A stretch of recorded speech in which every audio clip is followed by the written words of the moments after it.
Hey, what's up, everybody? BDO44 coming at you with another video. All right, so the Milwaukee Bucks defeat the Chicago Bulls 116 to 100 at I don't know what they call the arena there in Milwaukee, but they most definitely completed their series and will be moving on despite Chris Middleton being out for probably another couple of weeks. Um, as far as the Chicago Bulls, you guys have heard my spiel on the Bulls. I've been very disappointed with them over the last several games. I understand that they've had some depleted, their roster depleted basically with Zach LaVine entering health and safety protocol, Alex Caruso going down with some type of concussion or head injury. Obviously, Lonzo Ball has missed the entire playoffs. So to me, it just seems like this was a team that came into the playoffs um, looking at their opponent and believing that they couldn't win. And they went out there and they displayed that for about 5 games and went home. That's exactly what I saw. They didn't, it's like I saw some good things out of Patrick Williams and Ayo Dosunmu tonight on the Bulls side of things. You're happy that they got some experience in the playoffs. Kobe White chipped in with 17. Vucevic ended his season on a high note with 16 boards and 17 points, if I'm not mistaken.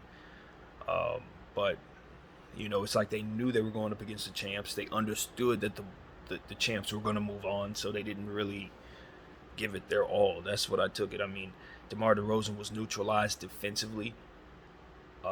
So it seemed like, at some point, it's like I'm not going to go out here and kill myself just for them to, uh, you know, continue to give me punishment when I know I can't win. It's like guys really just like were cool with going home in the first round for that team, and it's difficult for me because I'm a Laker fan, so my entire mindset is all about championships. My entire mindset is all about building for the biggest possible accomplishment. And if you're not building for that, you need to be building towards that. And while I think the Bulls could be considering themselves building towards that, I don't like the effort. I don't like the intensity, and I don't like how they approach this series. It was a loser's mentality. They were comfortable with losing, and they walked away losers. And it seems like they're in a long stretch of losing seasons, and they know they're going to lose next year, and they know they're going to lose the year after that. Like, that's the vibe I get from the Bulls, and I could never be satisfied with that as a fan. And I know that might be my fate as a Laker fan, given that we have literally no future right now. But nevertheless, if you follow my channel, you know I'm not okay with that. And I use my voice every day to try to bring some truth to what it is that I'm saying, some light to what it is that I believe is true, rather. So, um, I think Bulls fans, if you're as passionate about your team as I am, I think you should feel very, very disappointed with the way your team displayed themselves in this series. It's not about whether or not they won or lost the series. It's about how much they cared about whether or not they competed in this series and whether or not they were defeated before the series even began. And if that were the case, why are they taking the fans' money? If you feel that way about the performance, your capabilities as a team, why are you even suiting up? At some point in time, you got to realize that even though, yeah, we're a team, we're also all individuals playing for our lives. We're all professionals. So at some point in time, we all got to agree that if we do well here, it bodes well for our futures. And I just felt like guys went out there with the run of the real mentality as if it was just a foregone conclusion that they had no chance of winning no matter what the effort. So why bother? And that's just something I took from their energy, and I didn't like it. So that's just me, man. That's just my interpretation of what I got from the Bulls over the last 3 games. Um, the Bucks, on the other hand, are champs, and they're well on their way to doing what it is that they have to do. I think they're in trouble though, with Middleton possibly not coming back from the next series. Um, Whoever they're matched up with, I have not looked at it. I believe it's the Celtics, but whoever it is they're matched up with, it's going to be a bad day for Milwaukee. If it's Miami, it's bad either way. So, um, we'll talk about it. Obviously, Giannis is still an unstoppable force. He chipped in with 33 points tonight. One of the easiest playoff games he'll ever have in his life. Um, you know, Pat Connaughton gave him 20. They had like 5 or 6 players in double figures. Um, so it was just a night where, look, if your opponent's going to jack up 52 3-pointers, for which the Bulls did, 90 field goals they jacked up. I mean, they let it fly for real. When you talk about let it fly, that's exactly what the Bulls did. They did not care anything about making sense of any type of nothing. They just wanted to throw up as many shots as humanly possible, and in their season. So, uh, Milwaukee played good defense. It was probably a struggle to try to run with those guys. You probably get bored running around with a team like that. Um, but Giannis kept his focus. Their team took advantage and they ran their stuff. Drew Holiday was fantastic defensively, doing all the things that you normally see him do. Uh, Grayson Allen continued his stellar play, even though he wasn't asked to do as much. He was still hitting shots. Milwaukee's moving on. You know what I mean? Brook Lopez was huge. He did his thing as usual. On the glass, particularly, I saw some offensive rebounds, some tip-ins, things like that. You love to see from your big fella. So, hey, all in all, Milwaukee's moving on. They'll deal with whatever they have to deal with. As far as Chicago's concerned, as I said in the previous video, I really don't have an opinion about what it is Chicago should do, because I think that because they were so depleted, they went in with an understanding that they couldn't do nothing. If they would have had all their horses, maybe they come in with a different approach. But I just don't like how they approached this series at all, and I think that there needs to be a change there. Now, I don't know to what degree. I don't follow the team well enough to be to have the opinion I should about their squad, but from afar, I just did not like the approach that Billy Donovan brought to this series. I didn't like the approach that his team brought to defense. I didn't like the fact that Ayo Dosunmu could only get on the floor when people started getting removed. He should have been having a regular role on this team at this point, since he's one of your best defensive players and one of your best passers. So it was just all kinds of bad down there. So if anything, I'm just looking at him from afar and not satisfied with what I saw. There's a couple players that need to go. We've already talked about that. Hopefully they'll make some sense of their roster. And I'd like the duo of Ayo Dosunmu and Patrick Williams, both offensively and defensively, going forward. Ayo's going to have to work on his shot. But that's not the only thing you can do offensively to help. He's a very, very solid passer. He's heads up. He gets offensive rebounds. He dunks the ball, slashes, moves ball well without the ball. He does a lot of things on the offensive end that has nothing to do with shooting the three. And his three-point shot is something he's not afraid to shoot. So he's just going to have to take some time over the next several months for his offseason, get with the legal shooter or somebody, and work on his shot and be relentless about it. Because if he turns himself into a solid mid-range jump shooter and a three-point shooter, the sky is the limit for a guy like that. Especially since this is the return to defense, the league fits who he is. And the fact of the matter that he's at home in Chicago, he could lead that team forward along with Patrick Williams into whatever it is they're going to be. Obviously, they have big contracts with DeMar DeRozan, Lonzo Ball, Alex Caruso. And I love all those players, to be honest with you. I just don't know what you do with all of them. Zach LaVine, I think you move on from. Vucevic, I think you move on from. DeRozan, I would be happy to bring back, and they have him on contract, so there should be no concern there. But I will say something about DeRozan. And I know that he's mentioned his mental health very much, so I'm keeping that in mind as I speak forward. His legacy for me is somebody who's played very well in the regular season, but when he gets to the playoffs, the teams that he leads, they don't have the fight necessary to really make you feel good about how they end their season from season to season. Now, one of the things I always say about DeMar DeRozan is I love the fact that he's progressed as a player. You can see his progressions dang near legendary in my mind from his rookie season and the progressions all the way up to this very season. He's one of those people that continuously get better, so you know he puts effort into his craft and he takes pride in getting better. And he's excellent at what it is that he does, and he's one of the best players in the world at what he does.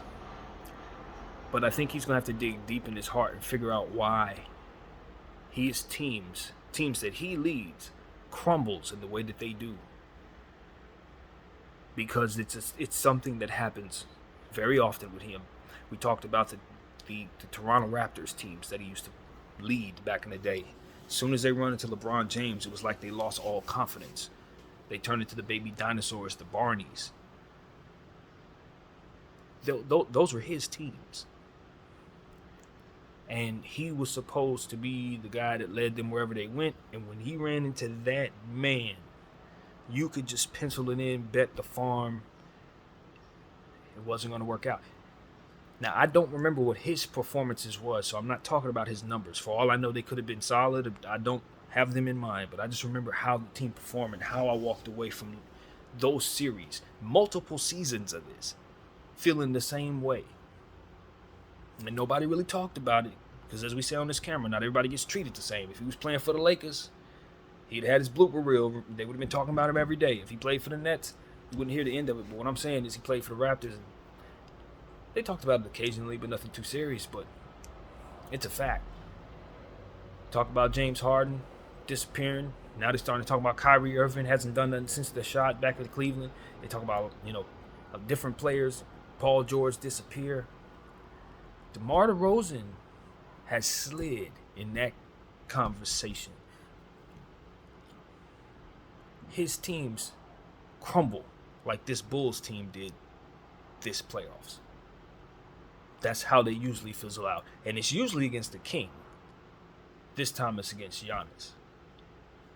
So for me, there's something to that. Because Giannis is the top guy in the league right now. I know it's arguable with a lot of people, but we know it's his league right now. He is the number one biggest star in the league today.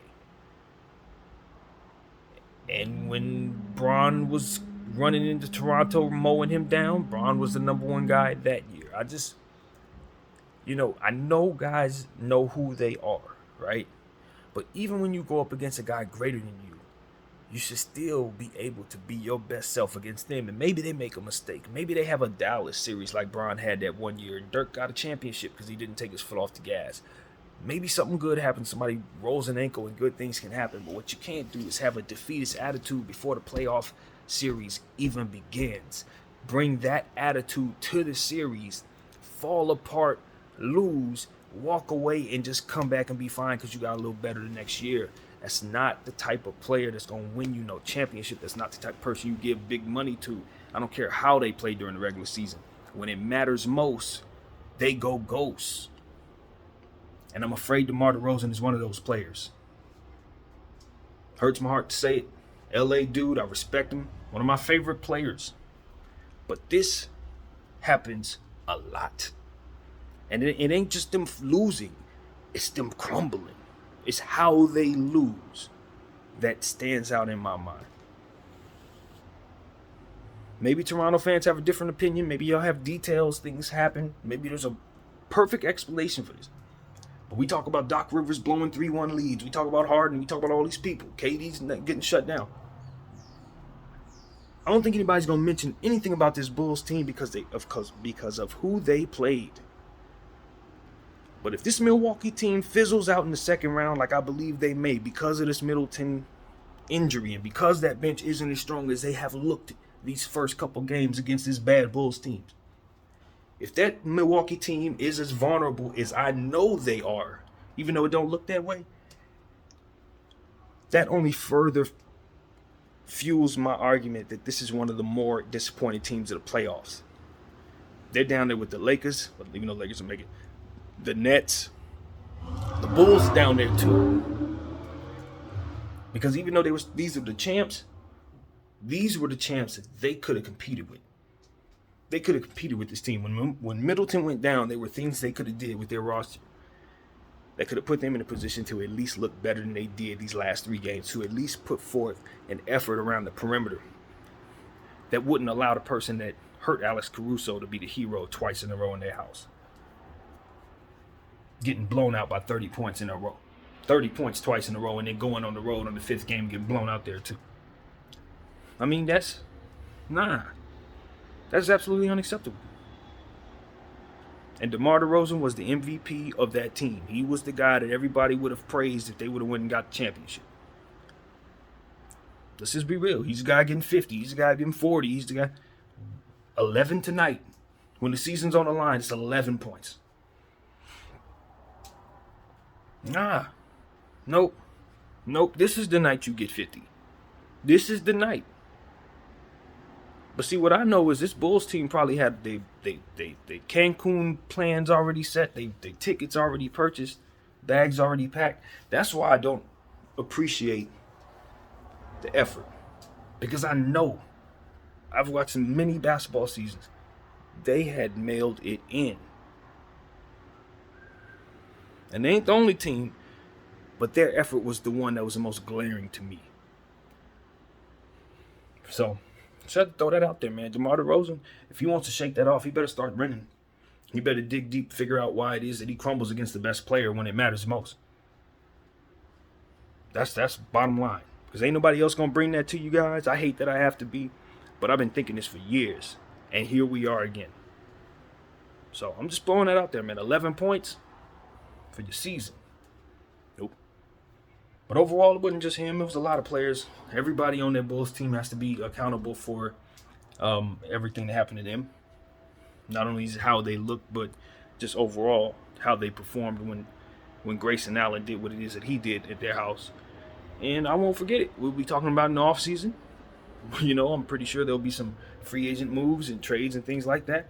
And the conversation will come up again. And I will definitely remind y'all of how pathetic these Chicago Bulls looked in these playoffs against the champs. My name is BDF44. Congratulations to Milwaukee. You move on.